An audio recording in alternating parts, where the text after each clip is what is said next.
कापसाचं उत्पादन घेताना खूप म्हणजे शेतकऱ्यांच्या मनामध्ये गैरसमज सुद्धा खूप मोठ्या आहे. प्रमाणामध्ये आलेले आहेत आणि शेतकरी बंधूंनो आज आपण ह्या ठिकाणी त्याविषयीच म्हणजे तेजस सरांकडून आपण जाणून घेणार आहोत. तेजस सर, काही ठिकाणी मी आता बघितले आहे, लागवड करताना शेतकरी काय करतात, एकाच ठिकाणी 2 किंवा 3 बियांची लागवड हो, करत असतात. हो, तर ते कितपत योग्य आहे? कारण की त्यामुळं बियाणांचा खर्च सुद्धा वाढतो. हो. तर ते कितपत योग्य आहे? आता याच्यात 2 बाबी आल्या. एक तर एका ठिकाणी एक वाण लावला, तर एक बी लावलं, तर साधारणपणे आपल्याला 2 पॅकेटमध्ये 1 एकर आपलं कव्हर होतं. जर तुम्ही एका ठिकाणी 2 बिया लावायला गेले, तर तुम्हाला कदाचित 3 पॅकेट वगैरे जास्त लागतात. पॅकेट म्हणजे एक लागतं. तो साधारण ₹900 वगैरे खर्च वाढला. ही एक बाब झाली खर्चाची बाब. परंतु याचा दुसरा परिणाम सांगतो, की साधारणपणे कोणत्याही कंपनीचा आपण कपाशीचा वाण घेतला, तर त्याला 70% उगवण क्षमता त्याची असते. निदान 70%. म्हणजे काय? तर तुम्ही 10,000 बिया लावल्या, तर 7,000 तुमच्या उगणार आहे. मग तुम्ही डबल लावल्या, तर तुम्ही अप्रत्यक्षपणे 20,000 लावताय. मग 10,000च्या जागी 20,000 लावून त्याच्या 70% जर तुम्ही धरलं, तर तुम्ही विनाकारण जमिनीमध्ये तुमच्या कपाशीची झाडांची संख्या वाढवताय. ती एक बाब आपल्याला चुकीची. कारण का? प्रत्येक झाडाला लागणारं जागा, त्याला असणारं जे काही उपलब्ध पाणी, उपलब्ध न्यूट्रिएंट किंवा अन्नद्रव्य, वरून येणारा सूर्यप्रकाश, हा सगळ्या झाडांना समान मिळाला पाहिजे. समान मिळालं पाहिजे. तो मिळत नाही. 2 झाडांची ज्यावेळेस स्पर्धा होते, त्यावेळेस तिथं आपल्याला बघायला मिळतं, की वाढ जास्त झाली, पेरेतलं अंतर वाढलं आणि जी काही फळ लागण्याची क्षमता आहे, ती कमी झाली. मग 2 बिया एका ठिकाणी लावण्यापेक्षा जर आपण काळजीपूर्वक किंवा योग्य ओल असताना जर आपण एकच बी एका ठिकाणी लावली, तर आपल्याला निश्चितच त्याच्यातून फायदा होईल. अतिरिक्त बिया लावून आपल्याला कुठल्याही प्रकारे उत्पादन वाढण्यासाठी किंवा बाकीच्या गोष्टींसाठी फायदा होत नाही. आता ही समस्या येते कुठं? की जिथं जिरायतीचं प्रमाण जास्त आहे. म्हणजे उदाहरणार्थ आपला मराठवाड्याचा भाग, का जिथं पावसाच्या तोंडावर विदर्भात उशिरा लागवड होते. विदर्भात चांगला पाऊस पडल्याशिवाय लागवड होत नाही आणि विदर्भात जो काही मान्सून आहे तो पण उशिरा तो जातो. पण उशिरा पण मानतो. मराठवाड्यात थोडंसं वळवाचा वगैरे पाऊस झाला, की एक पद्धत आहे मधी लागवड करून घ्यायची. तिथे ही समस्या येते. मग त्या परिस्थितीमध्ये आपण एक करू शकतो, की कदाचित उगवण नाही झाली, तर तिथं गॅप फिलिंग करू शकतो. म्हणजे बरोबर. जिथं उगवण झाली नाही, तर आपण एक जे काही 2-4 एकर क्षेत्र आहे आपलं, त्याच्यासाठी एखादं पॅकेट आपलं हाताशी ठेवायचं आणि साधारणपणे कपाशी उगायला 7 दिवसाचा वगैरे कालावधी असतो. ते 7 एक दिवस गेल्यानंतर आपण एक चक्कर मारायची, की उगवण क्षमता किती आहे? जर 80% पेक्षा जास्त झाली, तर आपल्याला काही गॅप फिलिंग करायची गरज नाही. पण जर 80% पेक्षा कमी आहे, तर आपल्याला नांग्या भरण्याचं काम करायचं.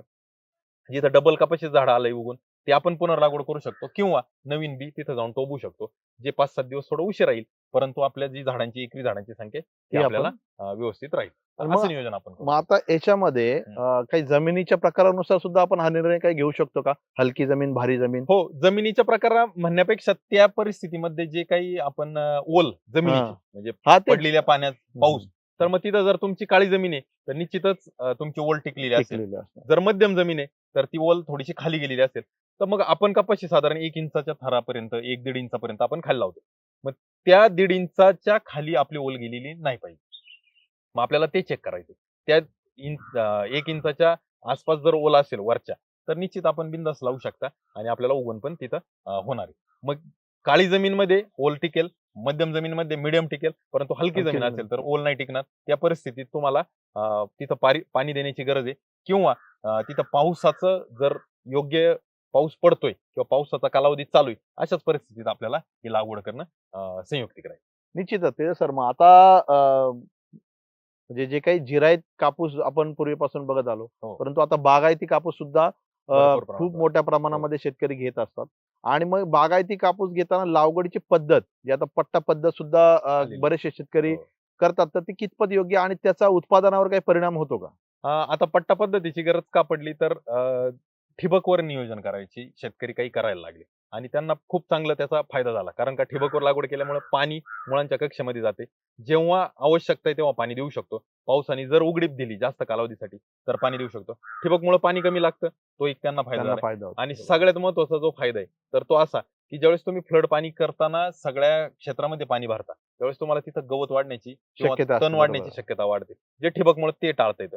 आणि काही प्रमाणात जे विद्राव्य खत आहे, ते आपण ठिबकने देऊ शकलो. म्हणजे कपाशीला वेळच्या वेळी खतं देण्याचं जे काही फुकून खतं देणं अवघड जातं, ते ठिबकने आपण सोपं झालं. मग हे फायदे शेतकऱ्यांना झाले. मग एका लाईनवर जर आपण एका ठिबकच्या लाईनवर जर 2 ओळी लावल्या, तर शेतकऱ्यांना ठिबकमध्ये किंवा त्यांच्या भांडवलामध्ये बचत झाली, असं त्यांना त्याच्यातून जाणवलं म्हणून पट्टा पद्धत केली. पण मला असं वाटतं की कपाशीची लागवड आयताकृती असावी, म्हणजे 2 ओळीतलं अंतर जे आहे त्याच्यापेक्षा काही अंशी 2 झाडातलं अंतर असावं. अशा आयताकृती पद्धतीने जर लागवड केली तर त्याचा फायदा जास्त होईल. पट्टा पद्धतीने दाटी होण्याची शक्यता आहे. सगळ्या पानांना किंवा सगळ्या झाडाला सूर्यप्रकाश योग्य मिळेलच असं नाही, आणि तो कालावधी पण खरीपचा आहे, जिथं सूर्यप्रकाश असाही थोडाफार कमीच असतो, ढगाळ वातावरण वगैरे प्रमाण जास्त असतं. मग त्या परिस्थितीमध्ये पट्टा पद्धतपेक्षा आयताकृती जर लागवड केली आणि प्रत्येक ओळीला स्वतंत्र अशी ठिबकची व्यवस्था केली तर ते संयुक्तिक राहील असं मला वाटतं. परत आहे पण मग याच्यात वाणांचा पण गुणधर्म आहे. काही वाण आहेत की ज्याला फुटवा मोठ्या प्रमाणात होतो, म्हणजे ज्या त्याला आपण फांद्या म्हणतो त्या मोठ्या प्रमाणात येतात. 3-4 फांद्या उपफांद्या असतात. मग तशा परिस्थितीमध्ये आपण जर पट्टा पद्धत केली तर आपण त्याला जागा कमी देतोय. मग त्याला चालना मिळत नाही तितकी वाढायला. तर ती आपल्याला बघितली पाहिजे. मग त्या अनुषंगाने आपण वाण कोणता निवडलाय, म्हणजे कमी वाढणारा जर वाण आहे किंवा कमी विस्तार होणारा वाण आहे तो पट्टा तर- पद्धतीत चालून जाईल. जास्त विस्तारणारा वाण आहे तो पट्टा पद्धतीत कदाचित चालणार पण नाही. असं पण होऊ शकतं. निश्चितच म्हणजे शेतकरी बंधूंनो, तुम्ही पट्टा पद्धत म्हणजे कधी करायची आणि कोणत्या परिस्थितीमध्ये करायची ते सरांनी सांगितले आणि वाणाच्या निवडीवर तुम्हाला पट्टा पद्धत करायची का नाही ते पण तुम्हाला डिसिजन तुम्हाला घ्यायचं आहे. आणि ते सर मग आता लागवड करताना आता म्हणजे बऱ्याच ठिकाणी मी पाहतोय आता कापूस जो आहे तो हार्वेस्टिंग करणाऱ्या मशिनरी हो. मार्केटमध्ये खूप आलेल्या आहेत. परंतु त्याच्यासाठी एक लागवडीची पद्धत आहे. हो. म्हणजे आपण घन पद्धतीची लागवड जर केली तरच आपण मशिनरीद्वारे हार्वेस्टिंग करू शकतो. तर ते तुम्हाला काय वाटतं? म्हणजे ते एक संयुक्तिक आहे, त्याने उत्पादन वाढतं कारण की त्याला वाण सिलेक्शन पण त्या पद्धतीचं महत्वाचं असेल. तर आता अकोला वगैरे भागामध्ये म्हणजे विदर्भामध्ये काही शेतकऱ्यांनी गट करून गट तयार करून ही काढणीचं मशीन, म्हणजे काही 1-2 कंपन्या जसं जॉन डियर असेल, शक्तिमान असेल, तर या कंपन्यांनी याच्यात पुढाकार घेतला. आणि जसं अमेरिका किंवा बाकीच्या देशांमध्ये ही कपाशीची जी पद्धत आहे ही घन लागवड करायची आणि मशीनने वेचणी करायची. तर त्यामध्ये 2 गोष्टी आल्या. एक तर आपला वाण कमी वाढणारा पाहिजे. कमी वाढणारा वाण आपण जर लागवड करतोय, तो घन लागवडीत चालेल. दुसरी त्याला क्रायटेरिया की मी जे आधी पण बोललो होतो, की एकाच वेळेला त्याला कपाशीची फुलं, पाते, फुलं आणि बोंड लागणारा वाण पाहिजे. म्हणजे जास्त बोंड लागणार आपल्याला नकोय, परंतु एकाच वेळेला लागणार एकाच पाहिजे. वेळेला लागणारं पाहिजे. जर बरोबर. एकाच वेळेला लागले, तर ते एकाच वेळेला पक्व होतील. पक्व होतील. आणि ज्यावेळेस वेचणी करायची त्यावेळेस ती बोंड फुटल्यानंतर एक कालावधी असतो, की त्यावेळेस ते पानगळीसाठी प्रयत्न करतात. झाडावरची पानं ड्रॉपिंग करतात आणि वेचणी करतात. मग तिथे ही घन लागवड चालेल. मग घन लागवडीमध्ये आपलं बियाण्याचं प्रमाण वाढतं, लागवडीची पद्धत बदलते आणि एकंदरीत नियोजन बदलतं. परंतु जे शेतकरी 1 एकरवाले, 2 एकरवाले त्यांच्यासाठी ही कामाची नाही.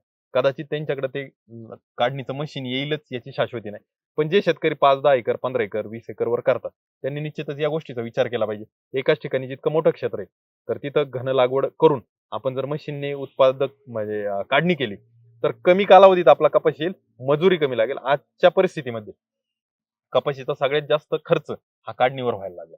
तर तो आपण कदाचित तिथं टाळू शकतो आणि तो खर्च जर टाळला, तर आपल्याला त्याच्यातून येणारी उत्पादकता भले कमी असेल, म्हणजे प्रति पॅकेट काही शेतकरी 8, 10, 12 क्विंटल पर्यंत जातात. आणि जर घन लागवड केली, तर पॅकेटची संख्या वाढवायला लागेल. कदाचित एक पॅकेट आपल्याला 4-6 क्विंटलच उत्पादन देईल. परंतु प्रति एकर 4-4, 5-5 पॅकेट जर आपण लावले, तर आपली जी उत्पादकता आहे, तर ती जागेवर राहील.